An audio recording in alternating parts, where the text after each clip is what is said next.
BRVM, actions, obligations, dividendes, indices. Un seul rendez-vous pour mieux comprendre. Les ateliers de la bourse. Un programme produit et diffusé par le groupe L'École de la Bourse. Nous poursuivons notre parcours de formation avec la leçon sur la plus-value. Pour mieux comprendre la plus-value, prenons un exemple de la vie courante. Vous avez investi dans l'achat d'un terrain il y a quelques années que vous avez acheté, disons, 3 millions de francs. Aujourd'hui, avec l'urbanisation, votre terrain est valorisé, disons, 5 millions de francs. La différence entre la valeur actuelle de votre terrain et son prix initial est appelée plus ou moins value. Si cette différence est positive, elle est dite plus-value. Si cette différence est négative, elle est dite moins-value. Donc, si on doit raisonner spécifiquement sur la plus-value, on dirait que la plus-value est le gain que vous réalisez du fait de la hausse du prix de l'actif dans lequel vous avez investi.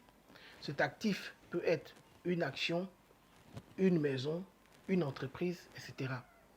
Vous subissez aussi une moins-value quand le prix de l'actif dans lequel vous avez investi est plus bas que le montant que vous avez mis il y a quelques années. Donc, on a plus-value bénéfice, moins-value perte. Mais il faut préciser que ces plus ou moins-values sont dits latents tant que vous n'avez pas effectivement vendu le bien. Parce que dans le temps, le prix peut continuer à fluctuer à la hausse ou à la baisse. Donc, tant que vous n'avez pas vendu le bien, vous n'avez pas fait l'expérience du gain ou de la perte que nous avons évoquée. En combien de temps peut-on réaliser une plus-value en bourse? Il faut savoir qu'il n'y a pas de temps défini pour réaliser une plus-value en bourse. Comme expliqué tantôt, chaque fois qu'il y a une variation de prix à la hausse, vous êtes en situation de plus-value. Donc cela peut se faire en une semaine, en un mois, en plusieurs mois ou en quelques années. Nous allons prendre 4 exemples pour illustrer ces 4 idées. S'affiche maintenant mon relevé d'investissement de 2011, dans lequel vous pouvez voir un investissement réalisé sur le titre Palmsy et la revente de cet investissement une semaine plus tard, avec une plus-value de 50 000 francs. Donc on peut réaliser une plus-value en une semaine à la BRVM. Le deuxième exemple qui s'affiche avec le titre Sucrevoie en février 2018 montre un placement réalisé en début février et le dénouement de ce placement en fin février. Une plus-value de, je crois, 79% en moins d'un mois. Donc on peut réaliser une plus-value aussi en un mois. Le troisième exemple avec le titre Cicable montre qu'en plusieurs mois, un investissement de 1300 francs sur une action peut être revendu 1500 francs. Donc un peu moins de 50% en quelques mois. Donc on peut réaliser une plus-value à l'intérieur d'une année. On peut enfin réaliser une plus-value sur plusieurs années. Il y a plusieurs cas possibles à la BRVM. Je prendrai juste quelques exemples pour vous. La CIE, entre décembre 2011 et décembre 2015, est passée de 16 600 à 69 995, soit une plus-value de plus de 300%. La SODECI sur la même période est passée de 18 000 à plus de 100 000 francs l'action, soit une plus-value de plus de 400%. On peut prendre un exemple encore plus long avec la SGBCI. De 2005 plutôt à décembre 2016, janvier 2005 à décembre 2016, le titre SGBCI est passé de 13 000 à 160 000. Donc le TNP par 11 en 11 ans. Donc il est possible de réaliser des plus-values sur une semaine, sur un mois, sur plusieurs mois ou sur plusieurs années. Tout dépend de vous. Nous avons vu ce qu'est la plus-value et dans quel horizon de temps on peut l'obtenir. Nous finissons cette leçon avec les différents facteurs qui influencent les cours de bourse et qui donnent justement ce type de croissance.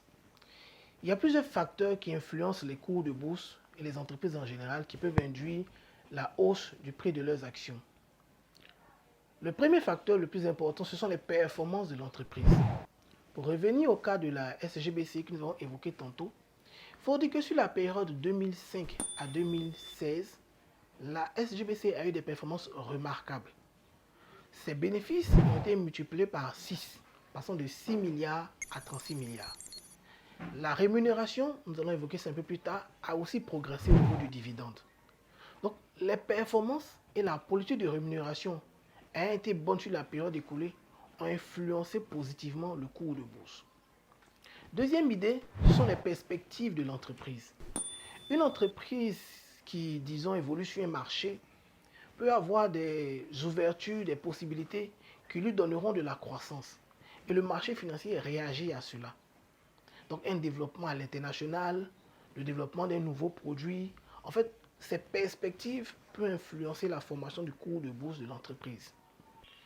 La politique de rémunération est le troisième élément qui peut influencer la formation des cours de bourse. Une entreprise performante, mais qui n'a pas une bonne politique de rémunération, peut voir son cours de bourse stagner. Ça a été le cas de la SGBCI sur la période 2017 à 2019. L'entreprise a modifié sa politique de rémunération pour améliorer les réserves qu'elle constitue pour satisfaire aux exigences réglementaires. Donc sur cette période, on a toujours un bénéfice en hausse, mais un dividende à la limite en baisse. Cela a entraîné le cours de bourse à la baisse. Bien sûr, il y a d'autres facteurs psychologiques à la BFM. On était dans une période baissière. Mais il y a aussi le choix de la SGBCI de baisser drastiquement ses dividendes pour augmenter le niveau de ses réserves. Quatrième élément qui peut influencer le cours de bourse, c'est la psychologie du marché. Un marché peut être globalement morose en fonction d'un contexte particulier, contexte électoral, une crise, de sorte que même si les entreprises de ce marché sont performantes, les investisseurs réchignent à investir sur le marché action parce que ces derniers ont des craintes qui n'ont rien à voir avec les performances des entreprises. Ces craintes, comme je dis, peuvent être politiques, sanitaires et autres. Dernière idée, c'est le prix, la valorisation. Une entreprise peut être performante, mais avoir un cours de bourse déjà trop élevé par rapport à ses performances. On dira que l'entreprise est survalorisée. De même, une entreprise peut être un peu moins performante, mais avoir un cours de bourse bien en deçà de sa valeur réelle. C'est ce qui s'est passé avec la société Cycable, qui nous a permis de réaliser les gains que nous avons évoqués tantôt. Donc, on retiendra que beaucoup d'éléments influencent le cours de bourse. Synthétiquement, on dira les performances, les perspectives, la politique de rémunération, le prix et la psychologie générale du marché. Ainsi s'achève le cours sur la plus-value.